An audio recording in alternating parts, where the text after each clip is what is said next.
ಏಕಾಏಕಿ ಏನಂತಂದ್ರೆ ಫ್ಲೈಟ್ ರದ್ದಾಗಿರೋದ್ರಿಂದ ಏನಂತಂದ್ರೆ ಹುಬ್ಬಳ್ಳಿಯಲ್ಲಿ ಒಂದು ಅರ್ಥಕ್ಷತೆಯ ವರ್ಚುವಲ್ ಮೂಲಕ ಮಾಡಿರ್ತಕ್ಕಂಥದ್ದು. ಏನಂತಂದ್ರೆ ಆನ್ಲೈನ್ ಮೂಲಕ ಅರ್ಥಕ್ಷತೆಯನ್ನ ಮಾಡಿದ್ದಾರೆ. ಈ ಬಗ್ಗೆ ಮಾತಾಡ್ಲಿಕ್ಕೆ ನಮ್ಮ ಜೊತೆ ಏನಂತಂದ್ರೆ ವಧುವಿನ ತಂದೆ ಆದಂತ ಅನಿಲ್ ಕುಮಾರ್ ಅವರು ಇದ್ದಾರೆ. ಸರ್, ಈಗ ಮೊಟ್ಟ ಮೊದಲನೇದಾಗಿ ವರ್ಚುವಲ್ ಮೂಲಕ ಅರ್ಥಕ್ಷತೆ ಮಾಡಿದ್ರೆ ಏನ್ ಅನಿಸ್ತಾ ಇದೆ ಅಂತ? ಈಗ ನಾವು ಆನ್ಲೈನ್ ಮೇಲೆ ಅರಕ್ಷತೆ ಮಾಡಿದ್ದಕ್ಕೆ ಸ್ವಲ್ಪ ಖುಷಿ ಪಡ್ತಾ ಇದ್ದೀವಿ.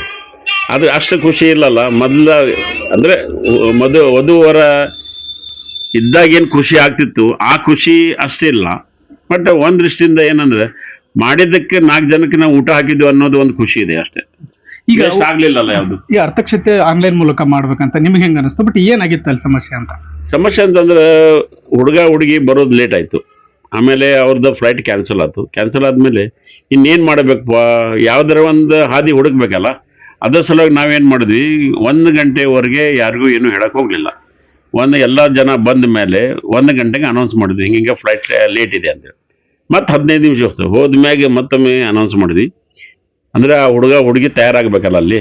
ಆಮೇಲೆ ಅನೌನ್ಸ್ ಮಾಡಿ ಹೇಳಿದ್ವಿ, ಇಲ್ಲೆಲ್ಲ ಫ್ಲೈಟ್ ಕ್ಯಾನ್ಸಲ್ ಆಗಿದೆ, ಹಿಂಗಾಗಿ ಅವರ ಆರಕ್ಷತೆಗೆ ಬರೋದಿಲ್ಲ, ಮತ್ತು ಅದಕ್ಕೆ ಎಲ್ಲರೂ ಕ್ಷಮಿಸ್ಬೇಕಂತ ನಾವು ಸ್ಟೇಜ್ ಮ್ಯಾಗ ಮಾಡಿದ ಕೂಡಲೇ ಅದು ಸ್ಕ್ರೀನ್ ಚಾಲು ಮಾಡಿದ ಕೂಡಲೇ ಅವರು ಸಾರಿ ಕೇಳಿದ್ರು. ಎಲ್ಲರಿಗೂ, ಎಲ್ಲ ಬಂದ ಜನಕ್ಕೆಲ್ಲ ಸಾರಿ ಕೇಳಿದರು. ಅವ್ರು ಕೇಳಿದ ಮ್ಯಾಗ ಎಲ್ಲ ಚಲೋ ಆಯ್ತು ಅಂತೇಳಿ. ಆಮೇಲೆ ಜನಕ್ಕೆ ಅದರಿಂದ ಒಂದು ಇಂಪ್ರೆಷನ್ ಚಲೋ ಆಗಿಬಿಡ್ತು. ಅಡ್ಡಿಲ್ಲಪ್ಪ, ಹಿಂಗೆ ಮಾಡಿದ್ದಕ್ಕೆ ಚಲೋ ಮಾಡಿದ್ವಿ, ನಾವು ಬಂದಿದ್ದಕ್ಕೂ ಹುಡುಗಿ ನೋಡಿದ್ದೀವಲ್ಲ ಅಂಥೇಳಿ. ಹೀಗಾಗಿ ಎಲ್ಲರೂ ಬಂದಿದ್ದಕ್ಕೆ ಭಾಳ ಖುಷಿಪಟ್ಟರು. ಆದರೆ ನಾವು 700 ಮಂದಿದು ಇದು ಮಾಡಿದ್ವಿ, ಗ್ಯಾಸ್ ಮಾಡಿದ್ವಿ. ಅದು 600 ಮಂದಿ ಆಯಿತು ಅಷ್ಟೇ. ಏನಂತಂದ್ರೆ ಮಗಳು ಮತ್ತು ಅಳಿಯನ ಅನುಪಸ್ಥಿತಿಯಲ್ಲಿ ಮಾಡಿರ್ತಕ್ಕಂಥದ್ದು ಫ್ಲೈಟ್ ರದ್ದಾಗಿರೋದು ಏನು? ಇದು ಈಗ ಅರಕ್ಷತೆ ಮಾಡಿದ್ದು ಮಗಳು ಮತ್ತು ಹಳೆಯ ಬರೋದು ಫ್ಲೈಟ್ ರದ್ದಾಗಿದ್ದಕ್ಕೆ ಅರಕ್ಷತೆ ಆನ್ಲೈನ್ ಮ್ಯಾಗ ಮಾಡ್ಬೇಕಾಯ್ತು ಅಷ್ಟೇ, ಮತ್ತೇನಿಲ್ಲ. ಏನ್ರ ಫ್ಲೈಟ್ ರದ್ದಾಗಿದ್ದಕ್ಕೆ ತಮಗೇನಾದ್ರು ಅಸಮಾಧಾನ, ಬೇಜಾರು? ಇಲ್ಲ, ಫ್ಲೈಟ್ ಆಗಿದ್ದಕ್ಕೆ ಅಸಮಾಧಾನ ಆಗ್ತಿತ್ತು. ಬಟ್ ಇದು ಆನ್ಲೈನ್ಯಾಗ ಮಾಡಿದ್ಮೇಲೆ ಅದರಿಂದ ಮತ್ತೆ ನಮಗೆ ಹುಮ್ಮಸ್ಸು ಬಂತು. ಅದಪ್ಪ, ಏನಾದರೂ ಮಾಡಿದ್ವಲ್ಲ, ಪೂರ್ತಿ ಮುಗಿಸಿದ್ವಲ್ಲ ಅಂತ ಜನರಿಗೆ ಕೊಟ್ಟ ಮಾತು ನಾವು ಪೂರೈಸಿವಲ್ಲ ಅನ್ನೋದು ಒಂದು ಖುಷಿ ಇಷ್ಟ. ಮತ್ತೇನಿಲ್ಲ. ಏಕಾಏಕಿ 200 ಫ್ಲೈಟ್ಗಳು ಸ್ಟಾಪ್ ಆಗಿದ್ವು ಅಂತೇಳಿ ಆಗಿತ್ತಂತ ಹೇಳಿದ್ರು. ಬಟ್ ಅದು ಅವ್ರದ್ದು ನಮ್ಗೆ ನ್ಯೂಸ್ ಇರೋದಿಲ್ಲಲ್ಲ. ನಾವು ನಮ್ಮ ಕೆಲಸದೊಳಗೆ ನಾವು ಬಿಜಿ ಇರ್ತೀವಿ. ಫ್ಲೈಟ್ ಎಷ್ಟು ಕ್ಯಾನ್ಸಲ್ ಆಗಿದೆ ಅಂತ ಗೊತ್ತಿಲ್ಲ. ಬರೀ ಅವ್ರು ಏನಂದ್ರು, ಭುವನೇಶ್ವರ ಅಷ್ಟೇ ಕ್ಯಾನ್ಸಲ್ ಆಗಿದೆ ಅಂತೇಳಿ. ಆಮೇಲಿಂದ ನ್ಯೂಸ್ ಬಂತು, ಬಾಂಬೆಯಿಂದ, ಇದು ಗೋವಾದಿಂದ, ವಿಶಾಖಪಟ್ಟಣದಿಂದ ಬರೋರಿದ್ರು. ಅಲ್ಲಿ ವಿಶಾಖಪಟ್ಟಣದಿಂದನೂ ಕ್ಯಾನ್ಸಲ್ ಆಗಿಬಿಡ್ತು. ಆ್ಯಕ್ಚುಲಿ ಇವರು ಅಲ್ಲಿ ಹೋಗಿ ಅಲ್ಲಿಂದ ಬರೋರಿದ್ರು, ಅಲ್ಲಿ ಅವರು ಕ್ಯಾನ್ಸಲ್ ಮಾಡಿಬಿಟ್ರು.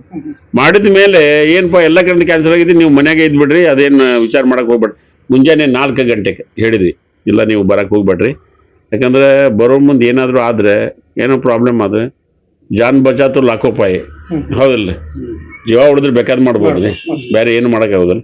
ಅದಕ್ಕೆಲ್ಲ ಬೇಕಾದ್ರೆ ಇರಲಿ, ಇನ್ನೊಮ್ಮೆ ಬೇಕಾದ್ರೆ ರಿಸೆಪ್ಷನ್ ಮಾಡುವಂಥ, ಅದಕ್ಕೇನು ಪ್ರಾಬ್ಲಮ್ ಇಲ್ಲ. ಬಟ್ ನೀವು ಬರೋಬೇಡ, ಅಲ್ಲೇ ಇರ್ರಿ ಅಂತಂದು ಅಲ್ಲೇ ಇದ್ದು ರಿಸೆಪ್ಷನ್ ಮಾಡಿ ಮುಗಿಸಿದ್ವಿ ಅಷ್ಟೇ. Okay sir, thank you. ಏನಂತಂದ್ರೆ ಫ್ಲೈಟ್ ರದ್ದಾಗಿರೋದು ಅಸಮಾಧಾನ ಒಂದ್ ಕಡೆ ಆದ್ರೆ, ವಿರ್ಚುವಲ್ ಒಂದು ವಿನೂತನ ಪ್ರಯೋಗದ ಮೂಲಕ ನಾವು ಒಂದು ಕಾರ್ಯಕ್ರಮವನ್ನು ಮಾಡಿದ್ದೀವಿ. ನಿಜಕ್ಕೂ ಮಗಳು ಹಳೆಯ ದೂರದಲ್ಲಿ ಇದ್ರು ಕೂಡ ಅವ್ರಿಗೆ ಇಲ್ಲಿಂದನೇ ನಾವು ಶುಭ ಹಾರೈಸಿದೀವಿ ಎಂಬ ಮಾತನ್ನ ಹಂಚಿಕೊಂಡಿದ್ದಾರೆ. ಮಲ್ಲೇಶ್ವರನಿಗೆ ಪಬ್ಲಿಕ್ ನೆಕ್ಸ್ಟ್, ಹುಬ್ಬಳ್ಳಿ. ಸೂರ್ಯಘರ್ ಮುಫ್ತ್ ಬಿಜ್ಲಿ ಯೋಜನೆ ಅಡಿಯಲ್ಲಿ ಸಾಂಪ್ರದಾಯಿಕ ವಿದ್ಯುತ್ ಮೇಲೆ ಅವಲಂಬನೆಯನ್ನು ಕಡಿಮೆ ಮಾಡಲು ಮನೆಗಳ ಮೇಲ್ಛಾವಣಿಯಲ್ಲಿ ಸೌರ ವ್ಯವಸ್ಥೆಯನ್ನು ಸ್ಥಾಪಿಸಲು ಅವಕಾಶ ನೀಡಲಾಗಿದ್ದು, ಸೌರ ಫಲಕವನ್ನು ಸ್ಥಾಪಿಸಲು ಮನೆ ಮಾಲೀಕರಿಗೆ ಬ್ಯಾಂಕ್ಗಳಿಂದ ಸಾಲ ಸೌಲಭ್ಯದ ಜೊತೆಗೆ ಸಹಾಯಧನವನ್ನು ನೀಡಲಾಗುತ್ತದೆ. ಸೌರ ಫಲಕಗಳನ್ನು ಸ್ಥಾಪಿಸಲು 30,000ದಿಂದ 78,000ದವರೆಗೆ ಸಹಾಯಧನ ನೀಡಲಾಗುತ್ತದೆ. ಹಿಂದೆ ಸೂರ್ಯಘರ್ ಮುಫ್ತ್ ಬಿಜ್ಲಿ ಯೋಜನೆಯಡಿ ನೋಂದಾಯಿಸಿಕೊಳ್ಳಿ.